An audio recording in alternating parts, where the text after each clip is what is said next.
Сайн байна уу? Grow байна. Өмнөх хичээлээр та брендийнхээ цөмийг 5 шийдвэрээр тодорхойлсон. Хинд үйлчлэх вэ? Ямар өөрчлөлт өгөх вэ? Яагаад танад итгэх вэ? Юуг хийхгүй вэ? Юугаар санагдах вэ? Энэ хичээлээр тэр цөмийг зах зээлийн бодит сонголтуудтай харьцуулж шалгана. Таны бизнес өөрийгөө юу гэж нэрлэдэг нь нэг зүйл. Харин хэрэглэгч бусад сонгогчтой харьцуулахдаа танаахыг хаана байрлуулж ойлгох нь өөр зүйл. Энэ хоёр заавал адил байдаггүй. Та брэндээ премиум гэж бодож болно. Гэхдээ хэрэглэгч танаахыг ихэнхдээ зөвхөн үнээр харьцуулж байж сонгох хэсгээ шийддэг. Та өөрийгөө үнэхээр сайн үйлчлэлтэй гэж бодож болно. Гэхдээ хэрэглэгч танаахыг энгийн бүтээгдэхүүн нийлүүлэгч гэж ойлгож байж болно. Тиймээс энэ хичээлийн зорилго бид хамгийн сайн гэдгийг батлах биш, харин хэрэглэгч танаахыг юутай харьцуулж байгааг тогтоох, ямар хоёр шалгуур сонголтод нөлөөлж байгааг харах, өөрийн болон бусад сонголтын бодит байрлалыг нотлохотой зураглах, дараа нь хамгаалж болох нэг байрлалыг сонгох юм. Энэ хичээл төгс зураг гаргах шаардлагагүй. Эхний хувилбар гаргана. Матлохотой эсийг баримт биш тэмдэглэнэ. Матлоогүй эсийг таамаг гэж тэмдэглэнэ. Дараа нь хэрэглэгчийн ярилцлага, борлуулалтын чат, үн, бүтээгдэхүүн, үйлчлэлийн бодит мэдээллээр шинжилнэ. Одоо эхлэе. Зах зээлийн байр суурь гэж юу вэ? Зах зээлийн байр суурь гэдэг нь хэрэглэгчийн толгойд үүсдэг харьцуулалтын ойлголт юм. Энэ нь компани танхимцуулуудад бичсэн тодорхойлолтоос илүү хэрэглэгчийн бодит сонголттой холбоотой. Жишээлбэл нэг сургалтын бизнес өөрийгөө цогц сургалтын актив гэж нэрлэж болно. Гэхдээ хэрэглэгч түүнийг дараах сонголтуудтай харьцуулж байж болно. Үнгүү YouTube видео, нэг удаагийн workshop, бэлэн темплейт, мэргэжлийн зөвлөх, өөрөө туршиж сурах. Тэгвэл бодит өрсөлдөөний хүрээ зөвхөн өөр төрлийн актив бүтэц зүйл биш. Харин хэрэглэгчийн оронд сонгож босох бүх бодит хөлбөр байх ёстой. Байрлалын зураг гаргах юм 3 асуултанд туслана. Нэгдүгээрт хэрэглэгч юуг юутай харьцуулж байна вэ? Хоёрдугаарт сонгогт хийхдээ ямар шалгуур ашиглаж байна вэ? Гуравдугаарт танай бизнес өнөөдөр хаана байгаа бөгөөд хаашаа очихыг хүсэж байна вэ? Энд нэг анхаарах зүйл бий. Байрлалын зураг бол үннийг автоматар гаргадаг машин биш. Таны оруулсан шалгуур, оноо, наклоо хэр сайн байна? Зурагсан зурагч нь төдий хэмжээнд ашигтай байна. Хэрв та хоёр танхигээ муу сайн, чанаргүй чанартай биш тавиад өөртөө хамгийн өндөр оноо өгвөл зураг ямар ч шийдвэрт туслахгүй. Харин хэрэглэгчийн бодит сонголтыг тайлбарладаг ажиллаж болох хоёр шалгуур сонгвол зураг бизнесийн чухал зүрхийг харуулна. Жишээлбэл стандарт үйлчлэл юу, хэрэглэгч бүр тохируулсан үйлчлэл юу, зөвхөн бүтээгдэхүүн үү, хэрэгжүүлэх дэмжлэгтэй юу, олон төрлийн ерөнхий сонголтоо нэг асуудалд нарийн мэргэсэн үү, шууд өөрөө авах уу, зөвлөгтэй ажиллах уу? Эдгээр нь хэрэглэгчийн бодит туршлагаар ажиллаж болох ялгаа. Тиймээс байрлалын зураг хэн илүү сайн бэ гэдгийг асуухгүй, хэн ямар төрлийн үнцийг өгж байна вэ гэдгийг асууна.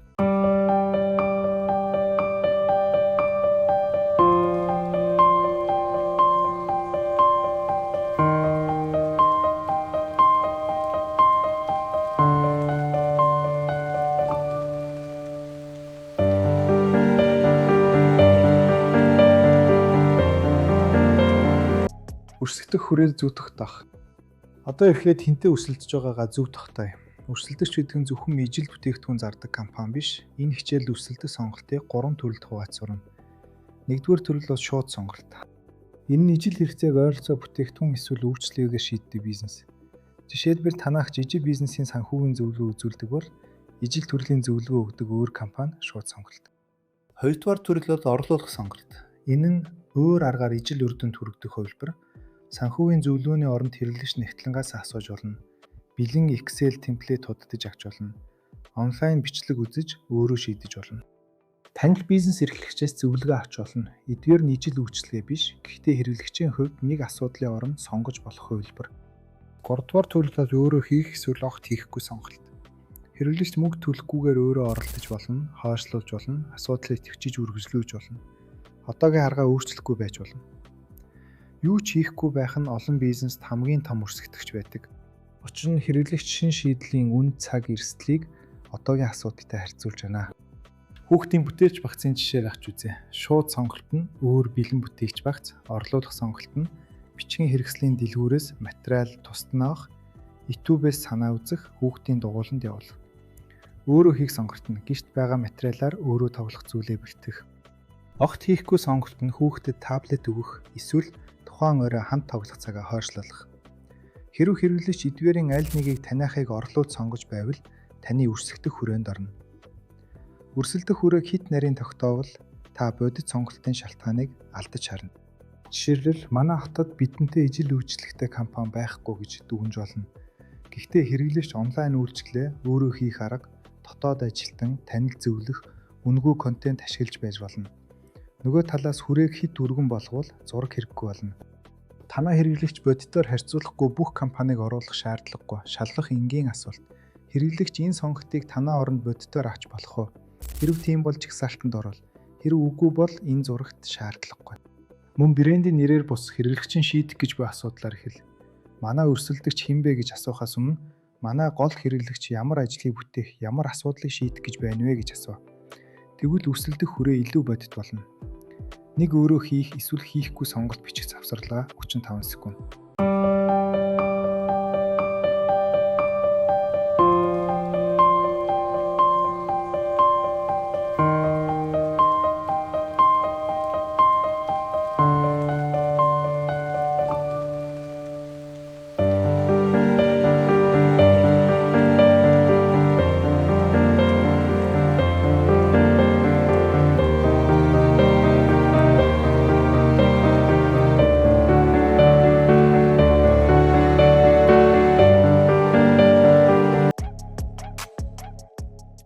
Өрсөлдөх хүрээний жагсаалтаа шалгахдаа сонголт бүрийн ард нэг өгүүлбэр бичээрэй.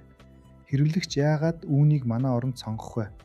Шууд өрсөлдөгчийг үн, байршил, эсвэл канигдсан байдлаар сонгож болно. Орлуулах шийдлийг илүү хялбар, үүнгүй, эсвэл аль хэдийн танил учраас сонгож болно. Өөрөө хийх хувилбарыг хэрэглэгч хяналтаа алдахгүй, мөнгө хэмхийн тулд сонгож болно. Юу ч хийхгүй хувилбарыг асуудал хангалттай яаралтай биш, шин шийдэл эрсдэлтэй санагдсан учраас сонгож болно. Энэ нэг өгүүлбэр нь өрсөлдөгчийн нэрээс илүү хэрэглэгчийн сонголтын логикийг харуулна. Яагаад сонгох вэ гэсэн мэг шалтгаан бичих завсарлага 40 секунд.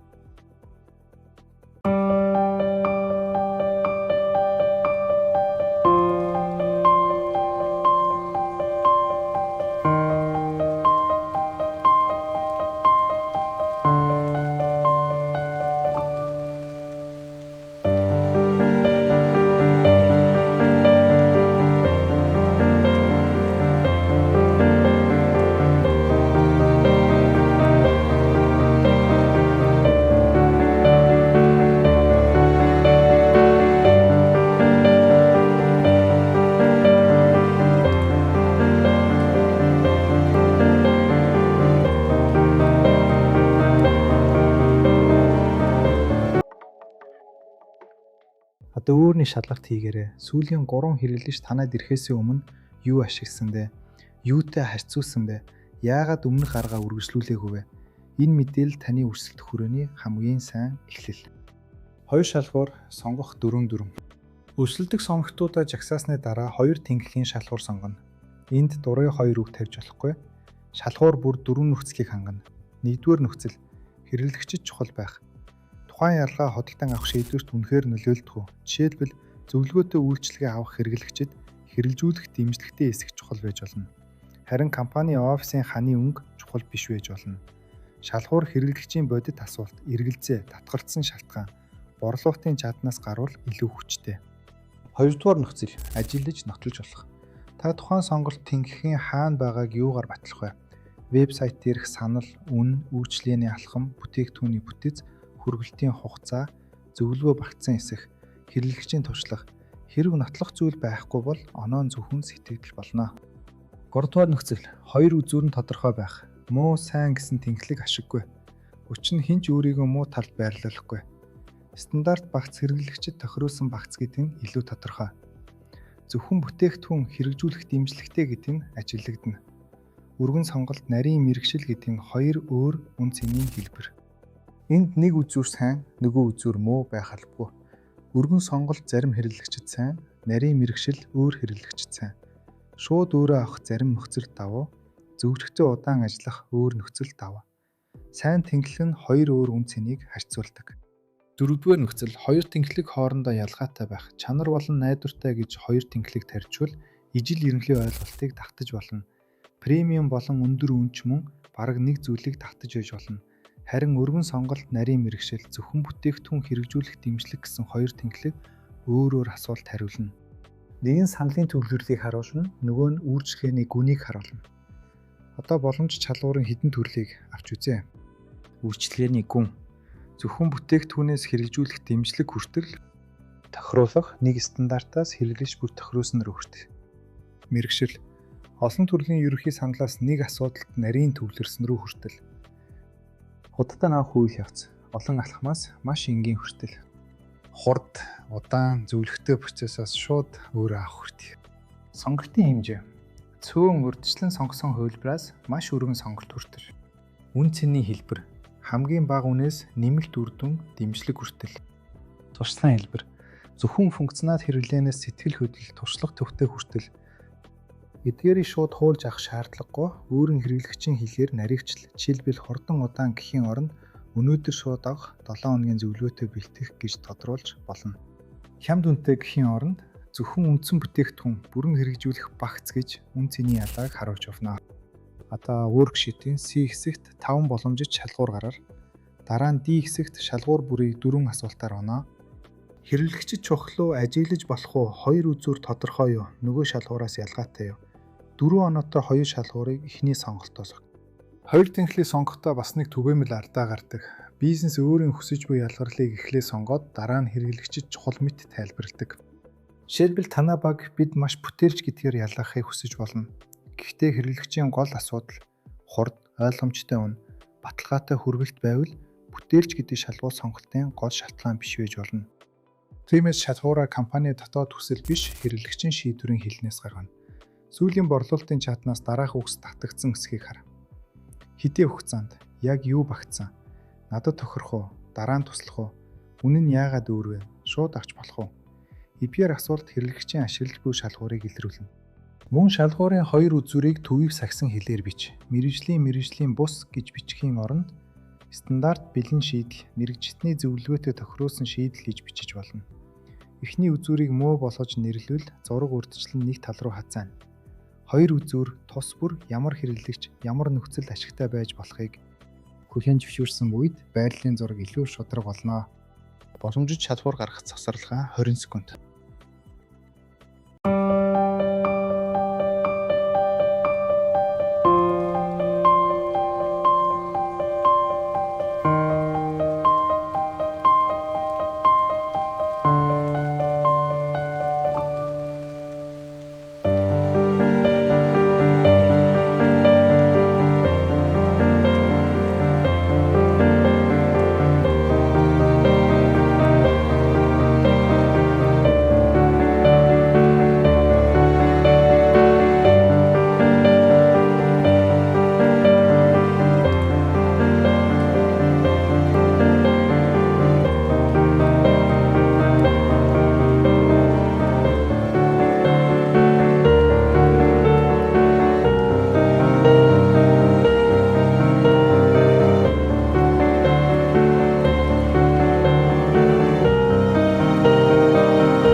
Нэгээс 5 оноо ба нотолгоо. Хоёр шалгуураа сонгосны дараа үрсэх сонгот бүрийг 1-5 оноогоор байрлуулна. 1 оноо нь эхний үзүүрт маш ойр, 3 оноо нь дунд, 5 оноо нь нөгөө үзүүрт маш ойр. Гэхдээ хамгийн чухал хэсэг нь оноо биш. Онооны ард бичих нотолгоо. Жишээлбэл X тэнхлэг нэг стандарт багцаас нас чадвар тохируулсан багц хүртэл гэж бодъё. Өрсөлдөгч Аад 1 оноо өгсөн бол бүх насанд ижил багц сонголтын асуудалгүй гэх матлаа бичнэ. Өрсөлдөгч Б 4 оноо өгсөн бол насны 3 ангилтай гэхдээ чадварын түвшин сонсдоггүй гэж бичнэ. Манай бизнес 5 оноо өгсөн бол нас, чадвар, хугацааны 3 үзүүлэлтээр багц санах болгодог гэх бодит нотлоо хэрэгтэй. Хэрв ийм процесс бодитоор байхгүй бол өөртөө 5 оноо өгч болохгүй. Хүсэж буй байрлалаа өнөөгийн байрлал гэж бичнэ хамгийн нийтлэг алдаа. Өнөөдрийн зураг баримтаар үнэн байх ёстой. Хүсэж буй байрлалыг дараа нь тусад нь тэмдэглэнэ. Нотлоо олдохгүй бол таамаг биш тэмдэглэл. Таамаг гэж бичрэн сул тал биш, харин ямар мэдээлэл зөвлөх шаардлагатайг харуулна. Өрсөлдөгчийн талаар нотолгоо цуглуулахдаа вебсайт, social content, үн, үйлчилгээний тайлбар, худалдан авах процесс, FAQ, review, demo, салбарын бодит туршлага зэрэг нээлттэй мэдээллийг ашиглаж болно. Гэхдээ зөвхөн нэг пост хараад бүх бизнесийн талаар том дүгнэлт хийхгүй. Мэдээлэл хангалтгүй бол түүнийг мөн таамаг гэж тэмдэглэнэ. Өөрийн бизнесч адилхан хатууханд. Танаа баг юу гэж боддоогоос илүү хэрэглэгч юу мэдэрч, юу харж байгааг оноо болго. Хэрв та манайх маш энгийн худалдан авах процесстэй гэж боддог боловч хэрэглэгч 4 удаа мессеж бичиж, үн асууж, дансны мэдээлэл хүлээж баталгаажуулалт авч байвал бодит оноо өөр байна. Байрлалын зураг бол өөрийгөө магтах зураг биш, бодит зургийг харах зураг. Бизнес X, Y оноо өгч нотлогоо бичих завсарлаа 35 секунд.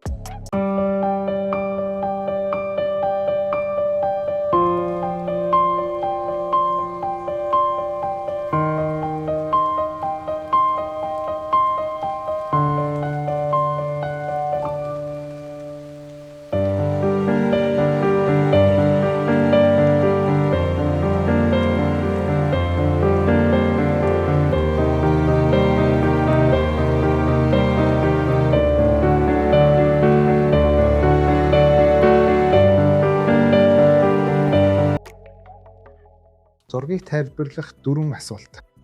Бүх сонгогтой байрлалсны дараа зураг өөрөө шийдвэр хэлэхгүй. Та 4 асуултаар тайлбарлана.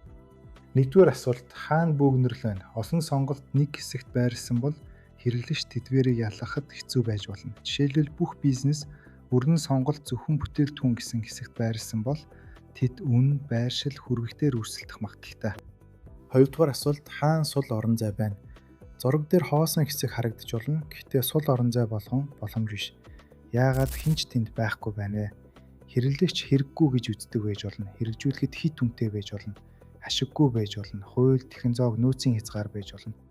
Тиймээс хоосон байна. Тэгэхээр бидний боломж гэж шууд дүгнэхгүй.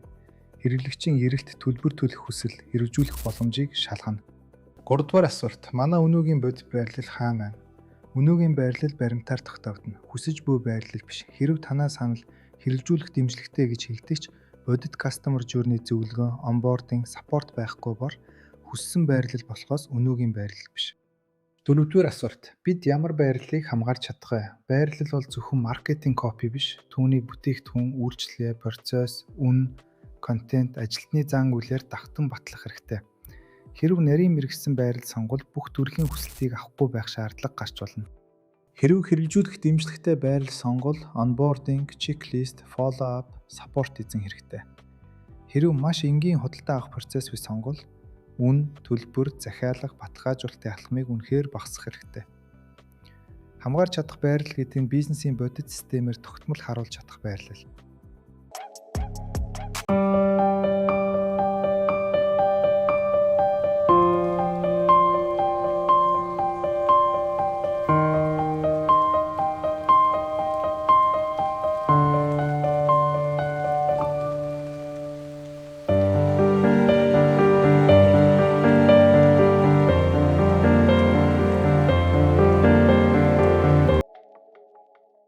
Зохиомжтой кейс, бяцхан урлан. Одоо бяцхан урлан гэсэн зохиомжтой кейсээр бүх алхмыг нэгтгэе. Энэ бизнес өрсөлдөгч, оноо, мэдээлэл нь сургалтын зориулалтаар шинээр зохиосон. Харьцуулах хүрээнд 4 сонголт байна. Өрсөлдөгч А: бичгийн хэрэгслийн ерөнхий багц. Өрсөлдөгч Б: хүүхдийн бэлэн тоглоомын багц. Орлуулах сонголт: эцэг эх өөрөө материал цуглуулах. Манай бизнес насны түвшинд тохирсон бүтээлч багц. X тэнхлэг: нэг стандарт багцаас нас чадвар тохируулсан багц хүртэл. Тэнхлэг: материал өхөөс алхамчсан туршлага, заавартай хүртэл. Өрсөлдөгч Ад X1, A-г 1 оноо өглөө. Нотлогоо нь бүх насанд ижил, материал тусгай зааваргүй. Өрсөлдөгч Б-д X3, Y-г 2. Насны ерөнхий ангилалтай, торч заавартай. Эцэг эх өөрөө бэлтгэх сонголтод X5, Y4. Учир нь маш сайн тохируулж болно. Гэхдээ бүх туршлагыг өөрөө зохион байгуулна, цаг их орно. Бяцхан урланд Y5, Y5. Гэхдээ энэ оноо зөвхөн дараах нотлогоо боддоор байгаа үед хүчинтэй. Нас чадвар хугацаагаар ангилсан бүх материал багтсан, зурагтай, заавартай, багцын зорилго тодорхой. Энд харагдах ялгарл нь олон материалтай байхад биш, бэлтгэлгүйгээр насан тохирсон бүтээлч туршлага өгөхөд байна. Хамгаалах байрлалын өгүүлбэр. Зав багтаа эцэг эхэд зориулсан, насны түвшинд тохирсон, бүх материал болон алхамчсан монгол заавартай бүтээгч туршлага. Энэ өгүүлбэрийг хамгаалахын тулд насны түвшин бүр тусдаа багцтай байх, багц бүрийн зорилгыг тодорхой бичих, зурагтай заавар өгөх, 20 минутын хэрэглээний хилээр харилцах, бүтээгдэхүүн бүрийг ижил стандартаар шалгах шаардлагатай. Өөрөөр хэлбэл байрлалын зураг копиг төдийгүй бүтээгдэхүүний системийг өөрчилж байна. Хамгаалах байрлалын шийдвэр. Одоо байрлалаа сонгохдоо 5 шалгуур ашиглана. 1-дүгээрт хэрэглэгчид чухал, 2-дүгээрт өрсөлдөгчөөс мэдтгүүц ялгаатай юу, 3-дүгээрт одоогийн эсвэл бүтээж болох матлгоотой юу, 4-дүгээрт бизнесийн ашигт ажиллагаатай нийцэх үү, 5-дүгээрт контент үйлчлэл бүтээгдэхүүнээр тогтмол харуулах боломжтой юу. 5-аас дор хаяж 4-т тийм бол эхний байрлалын шийдвэр болгон авч болно. Хэрв хэрэглэгчид чухал биш бол ялгарл байсан ч борлуулалт үүсэхгүй. Хэрв ашиггүй бол удаан хамгаалж чадахгүй. Хэрв нотлохоо байхгүй бол зөвхөн мөрөө болно. Хэрв контент үйлчлэлийн бүтээгдэхүүнээр харуулах боломжгүй бол хэрэглэгч танихгүй. Worksheet-ийн G хэсэгт дараах өгүүлбэрийг бүглэнэ. Бид ямар харьцуулах хүрээнд ямар хэрэглэгчид зориулж X шалгуураар хаана, Y шалгуураар хаана байрлахыг сонгоно. Үүнийг 3 бодит нотлохоогоор хамгаална. Дараа нь байрлалын бодит болгох 3 өөрчлөлт бич. Бүтээгдэхүүн эсвэл үйлчлэгээний өөрчлөлт. Процесс эсвэл туршлагын өөрчлөлт. Контент эсвэл борлуулалтын тайлбарын өөрчлөлт. Worksheet хийх заавар. Worksheet-а A хэсгээс эхэл. Эхлээд хэрэглэгчийн шийдэх гэж буй асуудлыг бич. Дараа нь шууд орлуулах, өөрөө хийх эсвэл хийхгүй сонголтыг чигсаа. B хэсэгт хэрэглэгчийн бодит үгийг оруул. C болон D хэсэгт 5 боломжит шалгуураас хамгийн хүчтэй хоёрыг сонго. E хэсэгт оноо бүрийн ард матлгоо эсвэл таамаг тэмдэглэгээ тавь. E хэсэгт бөөгнөрөл, сул хэсэг, өнөөгийн болон хүсэж буй байрлалыг ялгана. G хэсэгт хамгаалах байрлал болон 3 бодит өөрчлөлтөө бич. Аш хэсгийн 7 хоногийн баталгаажуулах ажлыг календарьт оруул. Дүгнэлт. Энэ хичээлээр та өрсөлдөх хүрээ, 2 шалгуур, нотлохоотой оноо, хамгаалах байрлалыг боловсрууллаа. Дараагийн хичээлээр энэ байрлал яг ямар худалдан авахчийн шийдвэрийн логиктэй нийцэж байгааг матлахоон суурилсан персонаар шалгана. Одоо worksheet бүглэж дараа нь quiz-ээ ажиллуулаарай.